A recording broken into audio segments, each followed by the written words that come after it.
Oke, kembali lagi teman-teman di channel ini. Kali ini saya akan memberikan tips soal yang biasa muncul dalam tes CPNS. Kali ini kita akan membahas TWK, tes wawasan kebangsaan, tes Pancasila ini ya. Jadi saya akan menjelaskan soalnya, berikut penjelasannya. Baik, tidak lama lagi kita mulai dari soal yang pertama. Tes Pancasila. Soal 1. Tugas dan nyata serta mengikat dan memaksa bagi setiap orang tanpa kecuali merupakan sanksi norma. Pilihannya ada A, B, C, D, sampai E. A. Agama. B. Kesopanan. C. Adat. D. Kesusilaan. Dan E. Hukum. Nah, jawabannya adalah E. Hukum.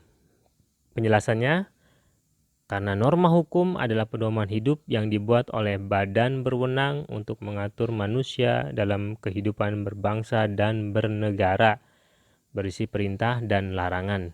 Oke, jadi teman-teman jangan pilih yang lain ya, harus pilih hukum.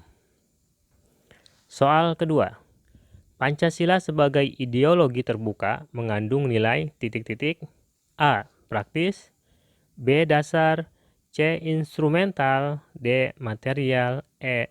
Vital. Jawabannya adalah B. Dasar. Karena penjelasannya, Pancasila sebagai ideologi terbuka, nilai dasar bersifat tetap dan akan tetap melekat pada kelangsungan hidup negara, sehingga mengubah pembukaan Undang-Undang 45 sama halnya dengan pembukaan negara. Lanjut ke soal nomor 3. Adanya konsekuensi yang sangat mendasar adalah Pancasila sebagai titik-titik. A. Dasar negara. B. Moral pembangunan bangsa. C. Sumber nilai. D. Ideologi terbuka. Atau E. Paradigma pembangunan. Jawabannya adalah E.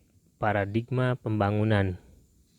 Penjelasannya, Pancasila sebagai paradigma pembangunan nasional mengandung konsekuensi yang sangat mendasar.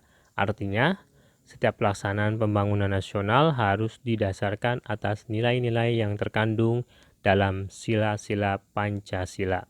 Soal nomor 4, pertanyaannya, pembukaan Undang-Undang 45 dalam kaitannya dengan HAM adalah titik-titik A. Piagam HAM Indonesia. B. Sumber HAM Indonesia. C. Pedoman pelaksanaan jaminan HAM Indonesia. D. Penjelasan pelaksanaan HAM Indonesia. Atau E. Rumusan pelaksanaan HAM. Dan jawabannya adalah A. Piagam HAM Indonesia. Penjelasannya sebagai berikut. Dengan Piagam HAM Indonesia tersebut, hak-hak asasi manusia atau warga negara Indonesia dapat terlaksana dengan baik tanpa adanya pelanggaran-pelanggaran HAM. Sekarang soal nomor 5. Pancasila sebagai norma dasar mengandung makna bahwa nilainya bersifat titik-titik. A. Fleksibel. B. Normatif. C. Rigid. D. Imperatif. Atau E. Semantik. Jawabannya adalah B. Normatif. Penjelasannya bahwa Pancasila mengungkapkan seperangkat norma atau kaidah yang membimbing dan menjadi kriteria pencapaian tujuan bangsa Indonesia. Lanjut ya, nomor 6.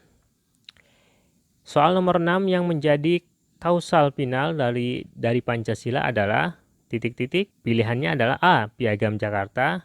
B. Bangsa Indonesia. C. Warga negara Indonesia. D.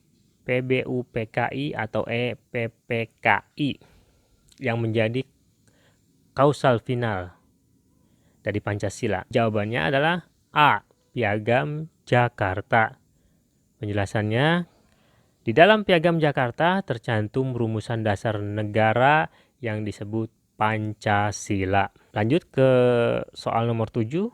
Pancasila sebagai ideologi bangsa mengandung arti sebagai titik-titik. A. Cita-cita bangsa. B. Kepribadian bangsa. C. Dasar dalam menata negara. D. Perjanjian, atau E. Pedoman bangsa. Jawabannya adalah dasar dalam menata negara.